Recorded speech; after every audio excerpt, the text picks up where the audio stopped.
Welcome to Half Hour English. I'm Emma. And I'm Ryan. We're here to help you improve your English listening skills. Today we have an incredible story that's going to inspire you. We're talking about Grace, a 20-year-old engineering student. Just 6 months ago, Grace thought reading an entire English novel was impossible for her. But guess what? She just finished her first English novel. If you've always thought reading English books is only for advanced learners, you're going to love this story. Grace chose The Giver by Lois Lowry. Her English teacher had recommended it as being perfect for intermediate learners. That was such a smart choice. But let me take you back to where Grace's journey began. She was sitting in her university library, surrounded by thousands of books. Her eyes kept wandering to the English literature section. There were so many beautiful covers and famous titles, but Grace had never dared to touch them. Here's the thing, she had been learning English for almost 4 years, but she had never read a complete English book. She had read short articles and textbook passages, but a real novel? That felt like climbing Mount Everest to her.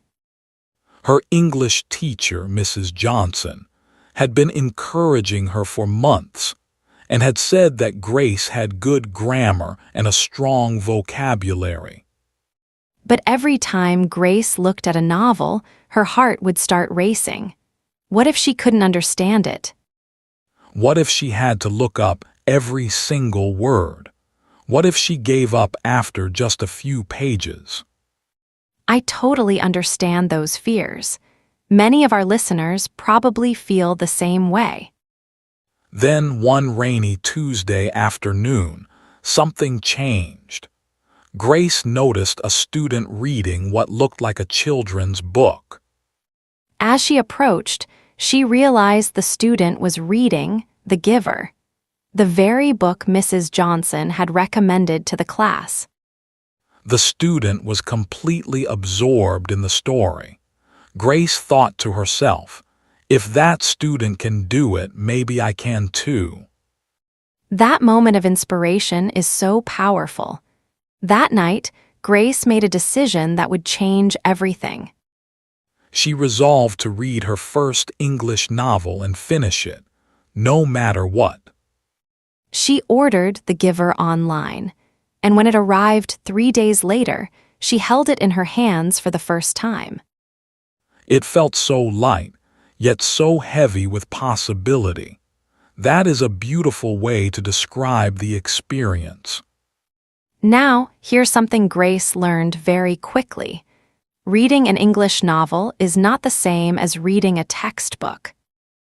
In textbooks, you're supposed to understand every single word. But in novels, especially when you're learning, it's perfectly okay not to understand everything immediately. That's such an important lesson. When Grace opened The Giver, for the first time, the first page had words she didn't know.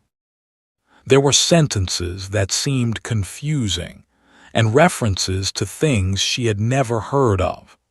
Her old instinct was to grab her dictionary and look up every unfamiliar word. But this time, she tried something different. She decided to read each page twice. The first time, she would read for the general meaning, just to get the flow of the story. She would skip over words she didn't know and focus on what she could understand. The second time, she would go back and pay more attention to the details. She would try to figure out the unknown words from context. This strategy was a game changer. Let me give you an example. When Grace first read the sentence, the community was very strict about rules. She didn't know what strict meant. But she could see from the context that it was describing how the community handled rules. She guessed it probably meant something like serious or careful. Later, when she looked it up, she was right. This made her feel so smart and confident. I love that. Grace also discovered something amazing about how our brains work. When you read a story, your brain naturally tries to make connections and fill in gaps.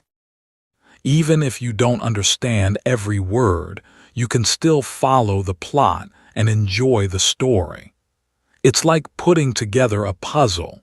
You don't need to see every single piece to understand the overall picture. That's such a perfect analogy. After about a week of reading this way, Grace realized she was actually understanding more than she thought she would. The story was making sense. The characters were becoming real to her, and she was genuinely excited to find out what happened next. This was the moment she knew she was going to finish this book. As Grace got deeper into The Giver, she started developing some techniques that really helped her. These weren't complicated strategies, just simple tools that made reading more enjoyable and effective. The first tool she created was a character map. She drew a simple diagram showing all the main characters and how they were connected to each other. For example, she had Jonas, the main character, in the center.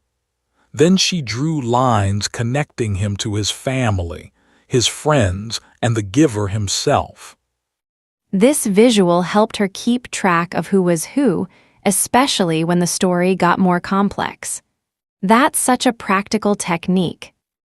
She also started keeping a simple timeline of major events. She would write down things like Chapter 3, Jonas learns about his assignment, or Chapter 8, Jonas becomes the new receiver. This helped her see how the story was developing and made it easier to understand cause and effect relationships.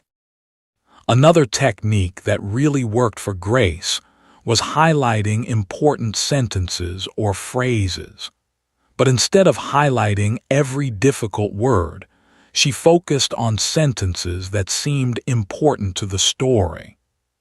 For example, she highlighted this beautiful sentence: "The worst part of holding the memories is not the pain, it's the loneliness of it." These highlighted passages became like little treasures that she could go back to and enjoy again. She also started writing simple notes in the margins. Not long essays, just quick thoughts like "this reminds me of," or "I wonder why," or "this is sad." These notes helped her stay engaged with the text and made the reading feel more like a conversation with the author. What surprised Grace most was how much she enjoyed creating these tools. It turned reading from a passive activity into an active, creative process. She felt as if she were not merely reading the book, but actively engaging with it, comprehending it, and making it her own. Now, one of Grace's biggest fears about reading an English novel was vocabulary. She imagined herself spending more time with a dictionary than with the actual book.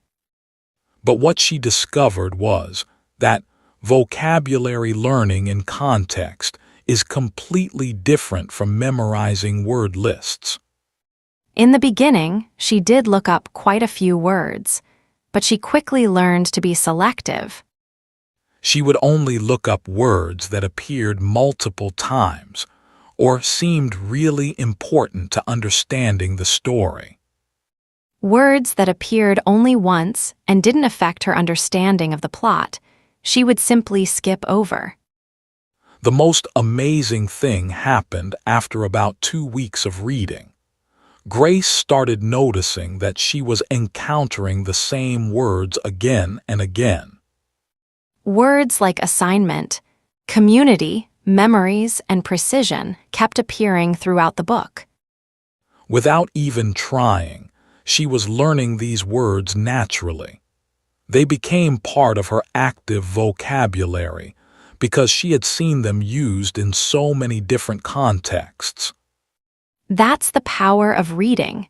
Grace also discovered the power of word families.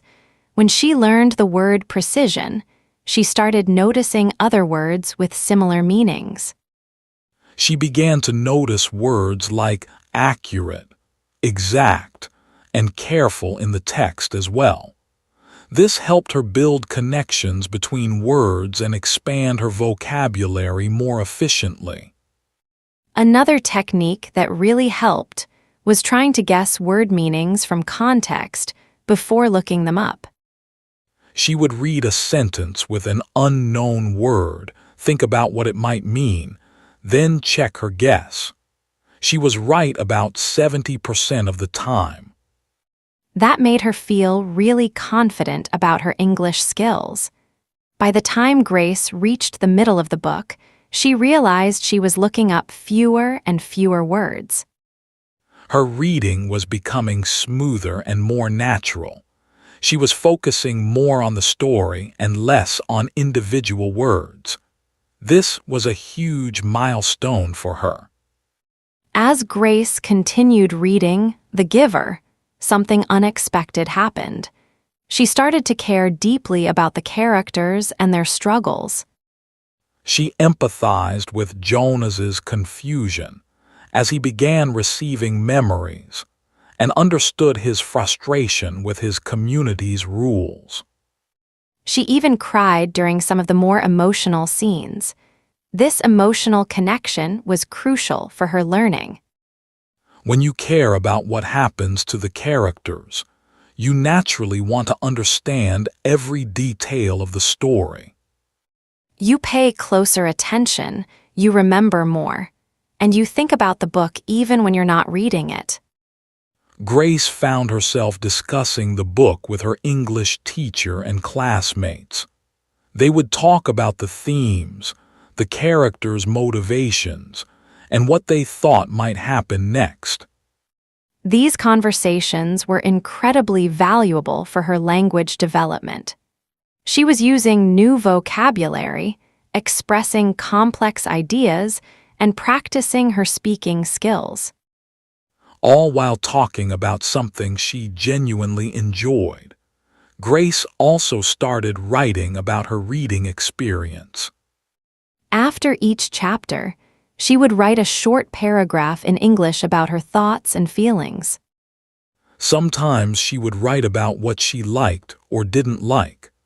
Other times she would write about questions she had or predictions about what might happen next. This writing practice helped her process what she was reading and improved her English writing skills at the same time. The most surprising discovery was how reading this book changed Grace's perspective on English learning. Before, she had always thought of English as a subject to study. But now, she was experiencing it as a tool for understanding and connecting with amazing stories and ideas. English was no longer just a language she was learning. It was becoming a language she could use to explore the world. The last few chapters of The Giver were the most challenging and rewarding part of Grace's journey. The story became more complex, the themes deeper, and the language more sophisticated. But by this point, Grace had developed so much confidence that she was actually excited about the challenge. She read the final chapters on a Saturday afternoon. She had been reading for about an hour when she realized she was on the last page. Her heart started beating faster as she read the final sentences. When she finished the last word, she closed the book and sat there in silence for a few minutes. She had actually done it. She had read her first complete English novel. The feeling was incredible. She felt proud, accomplished, and surprisingly emotional. This book had taken her on a journey not just through its pages, but through her own growth as an English learner. She had started as someone who was afraid of English books, and she had finished as someone who loved them. That evening, Grace sat down and wrote her first English book review. It wasn't perfect, but it was honest and heartfelt. She wrote about what she liked about the book, what she learned from it, and how it made her feel. Writing that review was almost as satisfying as reading the book itself. Now, looking back on her journey, Grace wants to share the most important lessons she learned. These aren't complicated strategies. They're simple, practical approaches that anyone can use. First, choose the right book for your level. Don't start with something too difficult. Look for books that are specifically recommended for intermediate English learners, or ask your teacher for suggestions. Remember, it's better to read an easier book successfully than to struggle with something too hard and give up. Second, don't try to understand everything immediately. Reading for pleasure is different from reading for study. It's okay to skip over words you don't know and focus on the overall story. Your understanding will improve naturally as you continue reading. Third, create your own tools to help you understand and remember the story. Whether it's character maps, timelines, or simple notes, these tools will make your reading experience more engaging and effective. Fourth, don't be afraid to look up important words, but don't let vocabulary become an obstacle to enjoying the story. Focus on words that appear frequently or are crucial to understanding the plot. Finally, and most importantly, connect emotionally with what you're reading. Choose books that interest you, that make you curious, that you genuinely want to read. When you care about the story, learning English becomes a natural part of the experience, not a separate task. Finishing The Giver was not the end of Grace's reading journey. It was just the beginning. Since then, she's read 2 more English novels, and she's currently working on her 4th. Each book has been easier than the last. Reading in English has become one of her favorite activities. It's not just about improving her language skills anymore. It's about discovering amazing stories, exploring new ideas, and connecting with authors from around the world. If you're listening and thinking, "That sounds nice, but I could never do that," I want you to know that Grace felt exactly the same way 6 months ago. The difference between then and now wasn't some magical talent or special ability. It was simply the decision to try and the willingness to keep going even when it felt difficult. Your first English novel is waiting for you. It might be sitting on a library shelf, or it might be available on your e-reader. The story inside could be about adventure, romance, mystery, or science fiction. Whatever it is, it has the power to change your relationship with English forever. Remember, every expert was once a beginner. Nearly every fluent English speaker began at a stage similar to where you are now. The only difference is that they took that first step, and they didn't give up when things got challenging. Your story is just beginning. I can't wait to hear about the amazing adventures you'll have with your first English novel. So what book will you choose for your first English reading adventure? What story is calling to you right now? Thanks for joining us on Half Hour English today. We hope Grace's story has inspired you to pick up that first book and start your own incredible journey. Happy reading, and remember, you've got this. Until next time. Welcome to Half Hour English. I'm Emma, ready to serve warm cookies with a side of grammar confidence. And I'm Ryan. Today we explore how Sarah baked her way out of tense confusion and into real communication. Picture a 22-year-old baker at her kitchen table, notebook open, determined to fix grammar through chocolate chip cookies. Instead of drills, her teacher assigned a how-to guide about something she loved, and cookies were the obvious answer. Sarah panicked because verb tenses and sequencing words always blurred together during class. Exactly. She mixed up present simple and present continuous, plus never felt sure about first, then, or finally. Still, she kept thinking about the smiles her cookies created, so she wrote the instructions based on her hands-on kitchen experience. Once she began, she realized doing a task differs from explaining it. Every sentence needed clear verbs and order. Her first draft said, "You take butter and sugar and mix them," and she instantly felt it sounded clumsy. She remembered her teacher saying good instructions typically use the base verb without starting with you, so she tried again. "Take butter and sugar and mix them together" became her new line, closer to the kitchen voice she trusted. Lesson 1 clicked.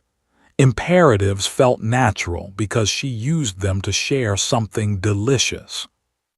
Next, she listed butter, sugar, eggs, flour, baking powder, salt, and generous chocolate chips just like she always does.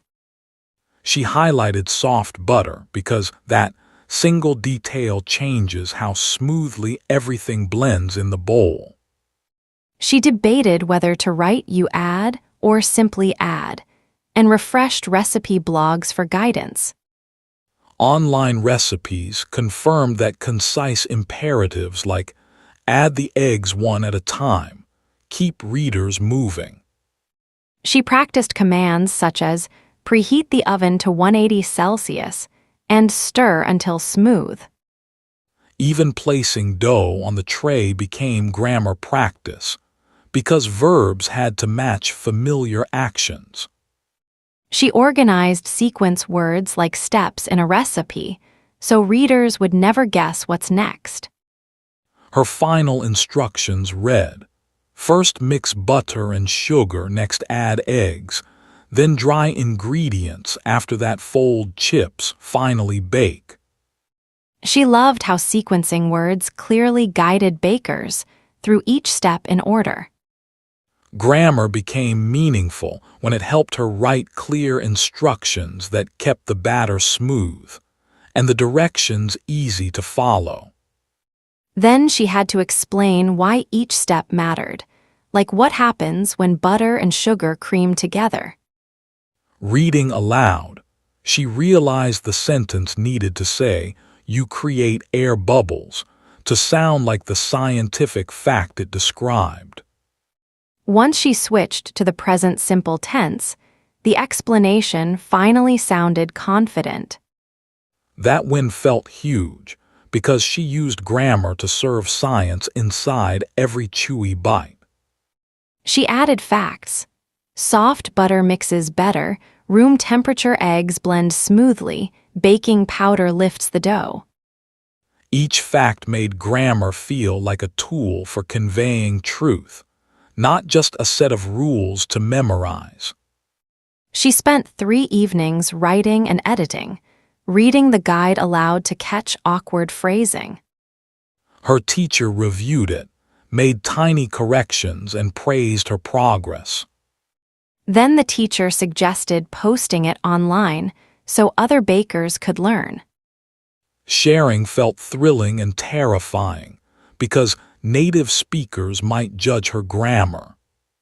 She uploaded the guide, added cookie photos, hit publish with shaking hands, and stepped away. 2 days later, she saw 47 views plus comments from several countries. A Canadian reader, thanked her for the clarity and perfect results.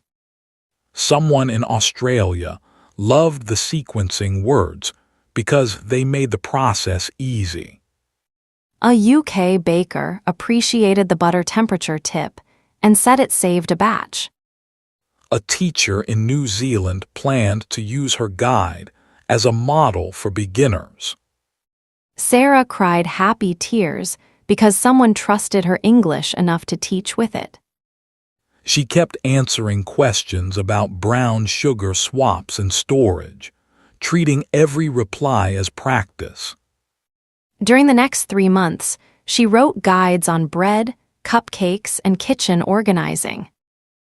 Her English improved faster because she was communicating with real readers instead of just completing worksheets.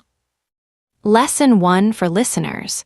Grammar gets easier when it serves something you care about.